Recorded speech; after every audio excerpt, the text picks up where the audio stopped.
Mesdames et messieurs, bonsoir, bienvenue dans ce journal dont voici les titres. Après sa rencontre avec le président de la République, le commissaire européen au développement souligne que les relations entre notre pays et l'Union européenne se portent bien.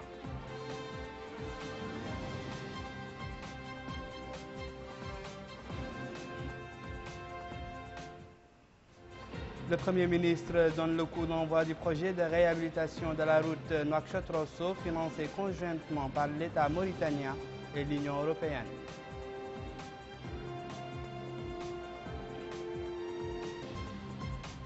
La ministre des Affaires sociales, de l'Enfance et de la Famille dans le gouvernement démissionnaire lance depuis Gorgol les activités commémoratives de la Journée mondiale tolérance zéro face aux mutilations génitales féminines.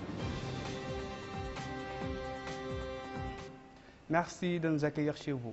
Nous ouvrons ce journal par le courrier du président de la République. M. Mohamed Ould Abdelaziz a adressé aujourd'hui un message de condoléances au président de la République algérienne démocratique et populaire, Abdelaziz Bouteflika, suite au crash d'un avion militaire à l'est de la capitale algérienne qui a entraîné la mort de plusieurs personnes. Le chef de l'État a exprimé au président et au peuple algérien ses sincères condoléances et sa solidarité, implorant Allah, le Tout-Puissant, de couvrir de sa miséricorde les victimes de cette douloureuse catastrophe, de les accueillir dans son saint paradis et de donner courage à leurs proches. Wa inna lillahi wa inna ilayhi raji'un. Le président de la République, Mohamed Ould Abdelaziz, a reçu aujourd'hui en audience le commissaire européen au développement, Andris Piebalgs, en visite de travail dans notre pays à la tête d'une délégation de haut niveau de l'Union européenne. L'audience s'est déroulée en présence de M. Ahmed Ould Tegedi, ministre des Affaires étrangères et de la coopération du gouvernement démissionnaire, de l'ambassadeur-chef de la délégation de l'Union européenne, José Antonio Sabadell, et des membres de la délégation qui accompagnent le haut responsable européen. À l'issue de l'audience, le commissaire européen au développement a fait la déclaration suivante. Nous l'écoutons.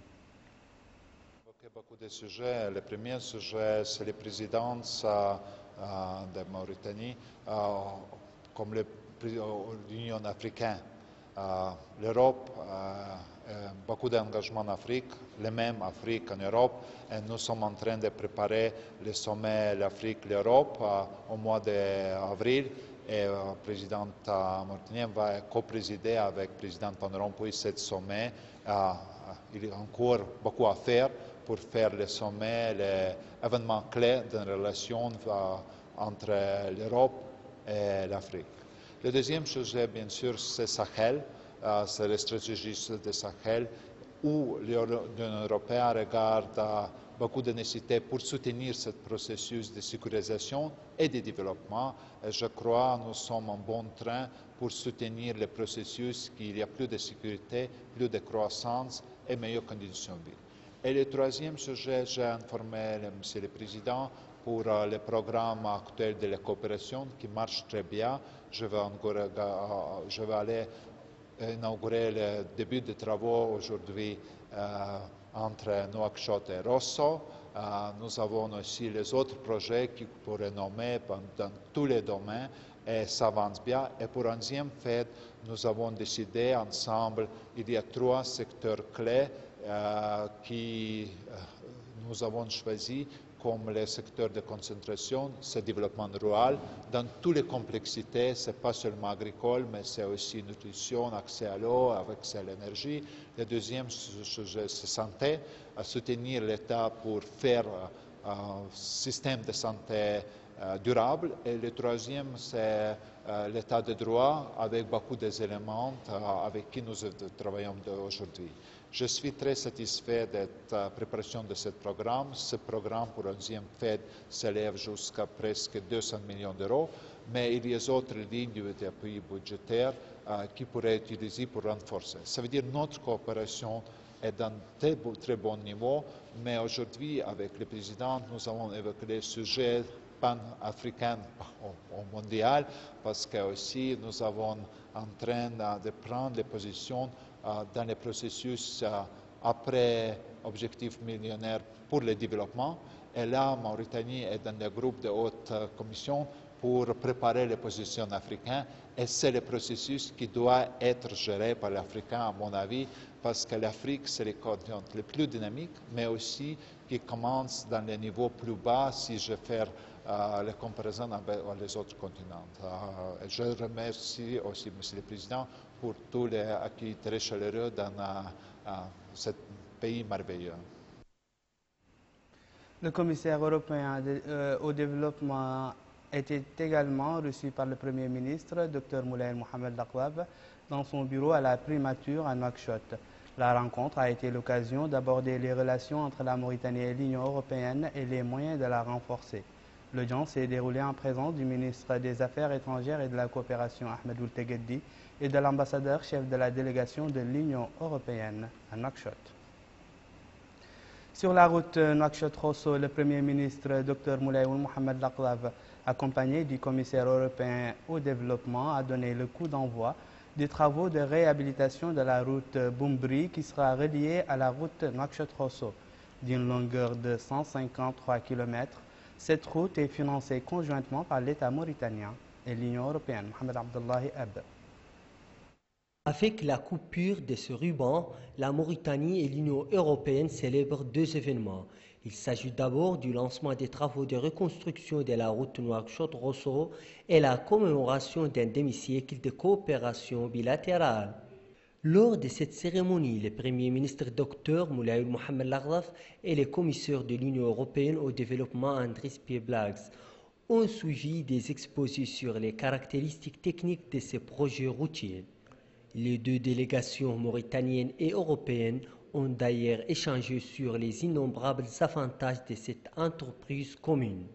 Prenant la parole à cette occasion, le ministre de l'Équipement et des Transports, Yahya Ould Haddamin, a expliqué que la réalisation de cet important projet qui contribue au désenclavement d'une zone à fort potentiel économique et au-delà à l'intégration sous-régionale entrait en droite ligne des orientations du président de la République Mohamed Ould Abdel Aziz que le gouvernement s'attelle à mettre en œuvre.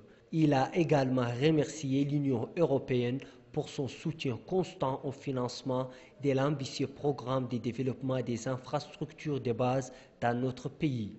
De son côté, le commissaire de l'Union européenne au développement a rappelé l'étendue large de la coopération solide existant entre Nouakchott et Bruxelles. Dans notre prochain programme indicatif national du 11e FED, nous avons convenu d'autres priorités avec le gouvernement mauritanien. Il s'agit de la sécurité alimentaire et l'agriculture durable, l'état de droit et la santé. Du point de vue d'infrastructure, nous concentrerons nos ressources sur l'accès à l'eau et l'assainissement des populations rurales, ainsi que sur un renforcement du réseau secondaire à travers la construction de pistes rurales pour approfondir l'aménagement du territoire et la valorisation des territoires. Les travaux de réhabilitation sont désormais engagés et vont s'achever dans 32 mois avec un coût d'environ 50 millions d'euros financé à 80% par l'Union européenne. Cette réhabilitation concerne le tronçon Nouakchott-Boumbri dont la longueur est d'environ 150 km. Notons que le ministre des Affaires étrangères et de la coopération dans le gouvernement démissionnaire ainsi que celui des Affaires économiques et du développement, respectivement Ahmed Ould Tegueddi et Sidi Ould Tah, avaient reçu hier en audience le commissaire européen au développement Andris Piebalgs. Au menu les échanges de vues sur les questions d'intérêt commun et les moyens susceptibles de renforcer la coopération existant entre la Mauritanie et l'Union européenne.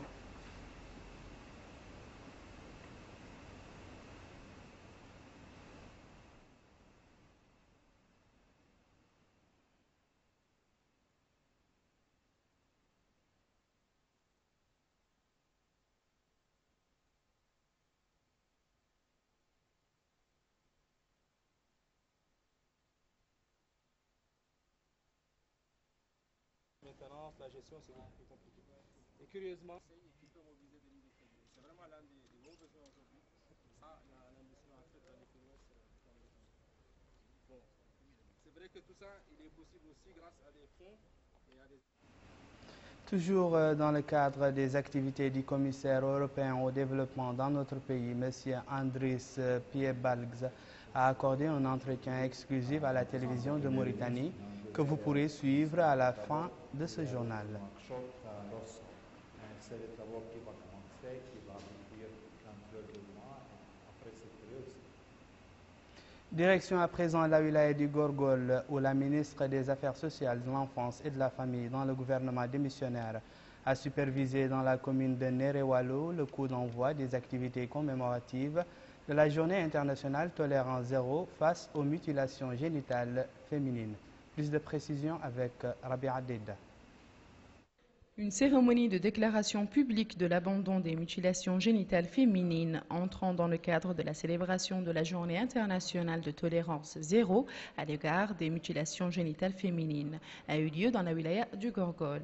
Cette cérémonie a vu la participation d'un grand nombre de représentants de la société civile. Cet événement a été l'occasion pour le ministère des Affaires sociales, de l'enfance et de la famille d'exposer les résultats concrets obtenus par le ministère dans le cadre de lutte contre les mutilations génitales féminines, notamment l'abandon de 23 communes issues de 3 wilayas de la pratique de l'excision et l'abandon de plus de 300 localités dans la wilaya de la Saba de cette pratique néfaste. La ministre des Affaires sociales, de l'enfance et de la famille, Mme Aïcha Michel Vergès, a rappelé que la tolérance zéro sur les mutilations génitales féminines ne peut se réaliser sans la synergie d'action par le gouvernement, la communauté internationale et la société civile afin d'accélérer la réalisation de la tolérance zéro des mutilations génitales féminines. Elle a ajouté que le lancement d'une campagne de sensibilisation sur les pratiques néfastes de l'excision a été lancé le 6 février courant sur toute l'étendue du territoire pour une période de 2 semaines. Elle a en outre remercié les habitants de la wilaya du Gorgol sur le travail de sensibilisation accompli qui a permis la déclaration d'abandon de l'excision des 2 communes de Nerewalo et de Tifondé-Sivé. À son tour, la porte-parole au nom de l'UNICEF a rappelé l'importance de la lutte contre l'excision. Ce programme en Mauritanie a connu des avancées significatives ces dernières années. Selon les mix 2011, le taux de prévalence des MJF au niveau national a baissé, quelle que soit la tranche d'âge considérée. Il est passé de 72,2% à 69,4% chez les femmes de 15-49 ans par comparaison au mix 2007. La région du Gorgol a connu une baisse de plus de 10% sur le taux de prévalence entre les mix de 2007 et les mix de 2011. En effet, les résultats de l'enquête mix 2011 ont largement confirmé l'accélération de l'abandon de cette pratique en Mauritanie. Le maire de Nerewalo a quant à lui remercié les participants à la campagne de sensibilisation. Afin d'amener nos populations à prendre conscience des dangers et des risques que font courir ces pratiques dans notre âge sur une frange importante de notre société. La cérémonie a été marquée par des sketchs parlant des problèmes engendrés par l'excision, tant sur le plan physique que sur le plan psychologique. L'école Amar Taleb à Toujounine, réhabilitée tout dernièrement grâce à un financement de l'Union européenne dans le cadre du projet d'appui à la gouvernance et l'investissement communautaire qui profite à 100 communes mauritaniennes, a été visitée aujourd'hui par le commissaire européen au développement. Il était accompagné de Mme Matim Hamadi, présidente de la communauté urbaine de Nouakchott. Compte rendu de Bokar Baylaba. Une éducation dynamique au service des populations propulse un pays dans le progrès. Voilà un idéal renouvelé par l'Union européenne, dont le commissaire au développement a effectué une visite ce matin dans une école à Toujounine. Dès son arrivée, le commissaire au développement et la délégation de haut niveau qui l'accompagne se sont rendus dans certaines classes où ils ont reçu des explications sur la nature des leçons présentées aux élèves et des mesures prises pour la réussite de l'action pédagogique. Au terme de ce tour d'horizon, le commissaire européen a tenu à souligner le cadre de la coopération entre la Mauritanie et l'Union européenne et l'intérêt de miser sur l'éducation. Visiter une école, c'est vraiment visiter le futur d'un pays. Et je crois que l'éducation, c'est les bases de croissance. Et je suis très ravi que nous pouvons donner à petit, mais en même temps importante contribution pour renforcer le système scolaire. Nous continuons de travailler avec le système de santé, nous continuons d'investir dans l'infrastructure pour aider que cette croissance qui était assez significante transforme dans l'amélioration des conditions de vie pour tout le monde, qui se donne du travail, pour tous les jeunes qui veulent travailler et que ce pays se florisse. De son côté, la présidente de la communauté urbaine de Nouakchott, Mme Matimit Hamadi, elle a rappelé que la visite de la délégation dans cet établissement est une preuve de dynamisme de la coopération entre la Mauritanie et l'Union européenne. Rappelant que cette école, l'objet de la visite, a bénéficié d'un investissement et a permis à sa rénovation. On se tient plus large car il a touché 9 communes de Nouakchott, une coopération qui a permis de réaliser ou de rénover d'autres établissements scolaires, 5 à Toujinine, 5 à Riyad et une école en cours de construction à Tevrarzena. A noter que cette visite, la première d'un commissaire européen en Mauritanie, tombe à point nommé, puisqu'elle intervient à quelques semaines à peine du sommet Union européenne-Afrique qui se tiendra à Bruxelles les 2 et 3 avril. La Mauritanie, qui occupe en ce moment de la présidence de l'Union africaine, aura un rôle particulièrement à jouer lors de ce sommet.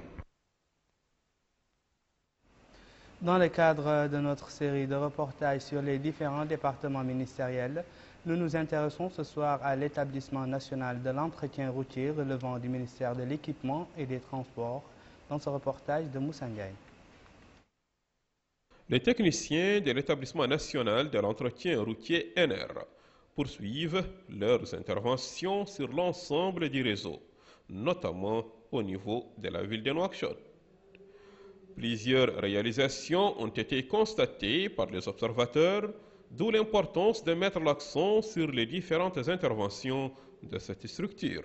Nous, à l'ENR, on considère que notre plus grande réalisation, c'est d'avoir assuré les travaux d'entretien routier qui nous sont confiés d'une manière correcte, essentiellement sur l'ancien réseau qui nous a été confié. Il s'agit du réseau interurbain. Ce réseau est constitué d'environ 4000 km de routes revêtues, de 500 km de routes internes. Les réalisations qu'a connues l'ANR sont inscrites dans le cadre d'un plan d'action initié par le département de l'équipement et des transports en vue de renforcer les réseaux routiers de Nouakchott et à l'intérieur du pays. Ce volet d'entretien va englober l'ensemble des villes et des voiries de la Mauritanie. Nous avons envoyé une mission tout dernièrement à Nouadhibou pour s'acquérir de la situation des voiries et va continuer sur l'ensemble des villes. Il est bon de rappeler qu'une enveloppe financière de 19 milliards d'ouguiyas en 2013 a permis au secteur de renforcer davantage ses actions pour la réussite de toutes ces interventions. Ouverture aujourd'hui au Palais des Congrès de Nouakchott d'un colloque sur l'administration mauritanienne, sa contribution aux solutions des défis majeurs, organisé par l'Institut mauritanien de recherche stratégique. Le colloque, selon ses organisateurs, doit conduire à une réflexion devant cerner le fonctionnement de l'administration dans ses différentes composantes. Plus de précisions avec Maimouna Salek. La contribution aux solutions des défis majeurs de l'administration mauritanienne est le thème du colloque organisé à Nouakchott aujourd'hui et demain par l'Institut mauritanien des études stratégiques. Ce colloque pour trouver les meilleures façons, la meilleure contribution possible à l'avènement d'une meilleure administration au service du citoyen dans laquelle le fonctionnaire trouvera qu'il est traité avec justice et qui mettra en main de celui qui gouverne une administration capable d'appuyer de manière plus efficace les projets économiques qui sont en marche. Un exposé introductif a été présenté lors de la séance plénière d'ouverture par Mme Turkiya Dada sur les différentes réformes inabouties vécues par l'administration en Mauritanie. Le rapport introductif que j'ai l'honneur de présenter se veut très concret et il se fonde aussi bien sur mon expérience personnelle que sur les contributions des collègues devant animer les ateliers. Ce rapport souhaite présenter quelques idées qui, je l'espère, seront débattues et approfondies de la manière la plus concrète et constructive possible et sans jamais perdre de vue les réalités économiques, sociales et culturelles du pays. L'exposé a tenté de recenser et de comprendre les échecs cumulés pour aboutir à la formulation de propositions concrètes pour l'avènement d'une administration au service du citoyen, protégeant les droits du fonctionnaire et capable de mener à bien les politiques de développement.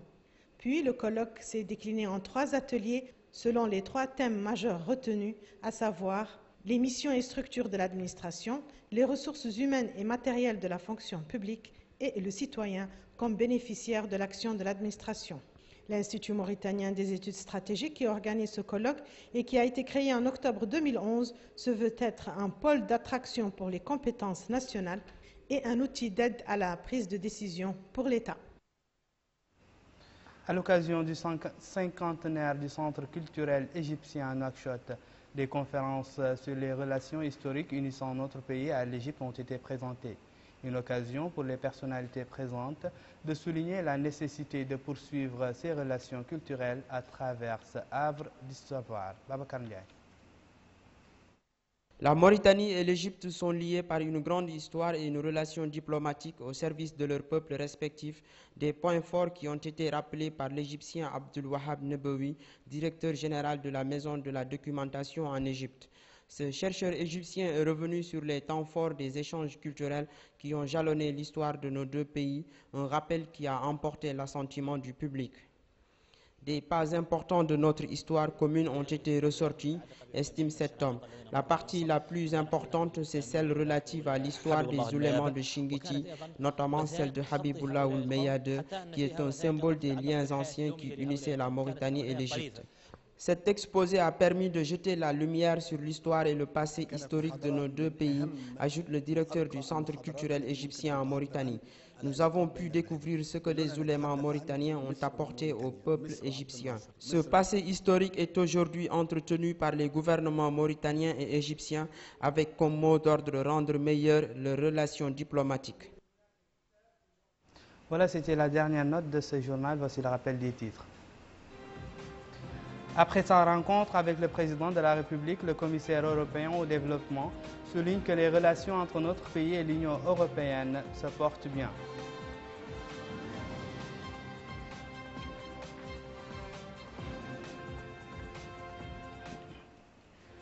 Le Premier ministre donne le coup d'envoi du projet de réhabilitation de la route Nouakchott-Rosso, financé conjointement par l'État mauritanien et l'Union européenne.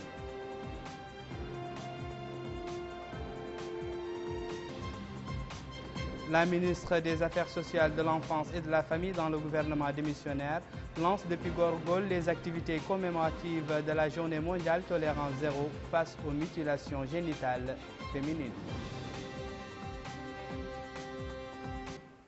D'ici ou d'ailleurs, merci de nous avoir suivis. Merci également de votre fidélité. Au revoir.